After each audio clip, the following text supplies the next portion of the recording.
sejarah dan perkembangan komputer berdasarkan generasi serta jenisnya berdasarkan golongan, kapasitas, dan data lainnya.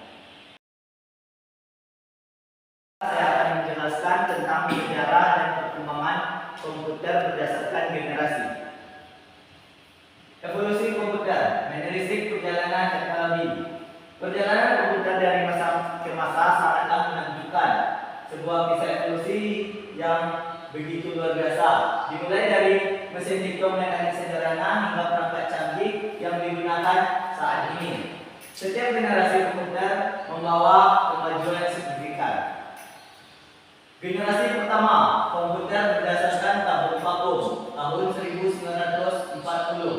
Komputer generasi pertama ditandai dengan penggunaan tabung vakum yang merupakan komponen elektronik besar dan boros energi. Menggunakan ukuran yang sangat besar, komputer generasi pertama sangat besar, membutuhkan ruangan yang khusus untuk menampungnya. Pemrograman rumit dilakukan dengan bahasa mesin yang kompleks dan membutuhkan keahlian yang khusus.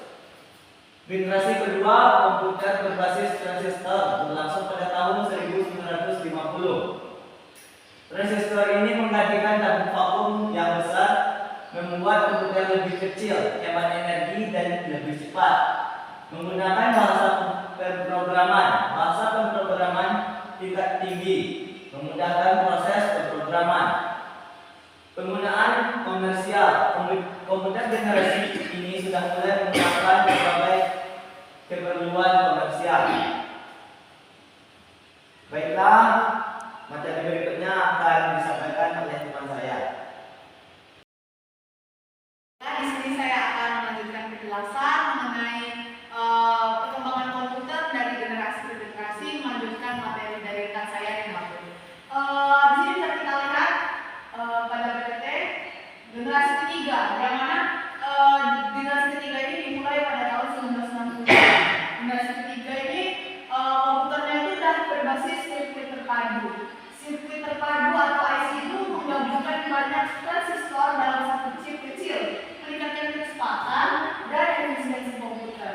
Untuk dari segi perkembangan softwarenya, pada generasi ketiga ini sistem operasi sudah mulai berkembang, jadi dia memudahkan penggunaan dan manajemen komputer.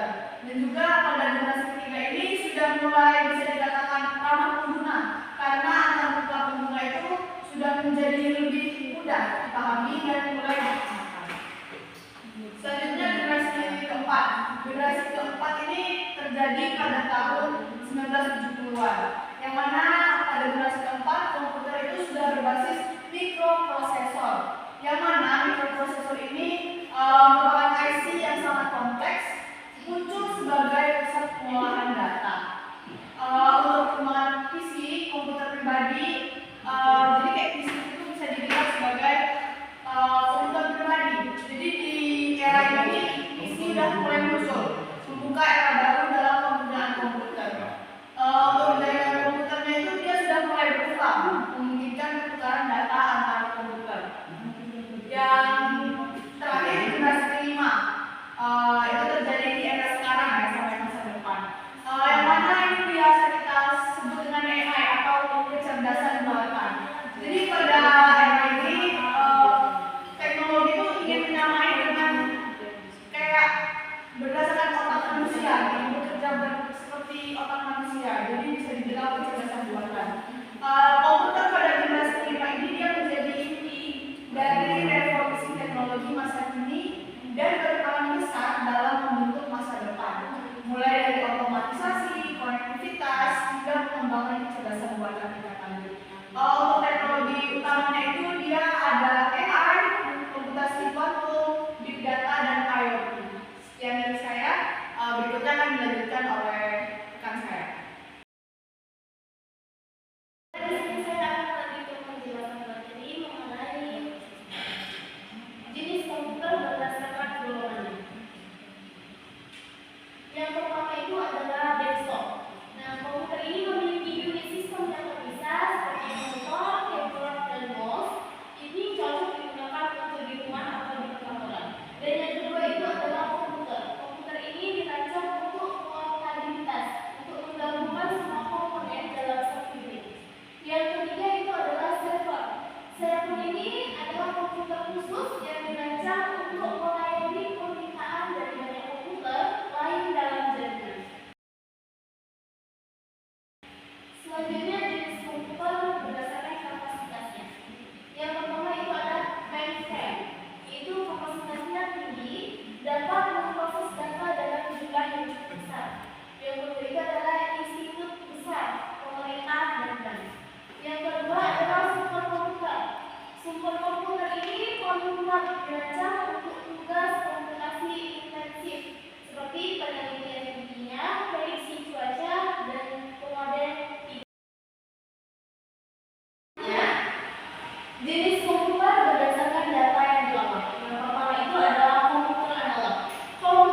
Sekian presentasi hasil diskusi kelompok kami. Jika ada kesalahan kami mohon maaf. Kami akhiri.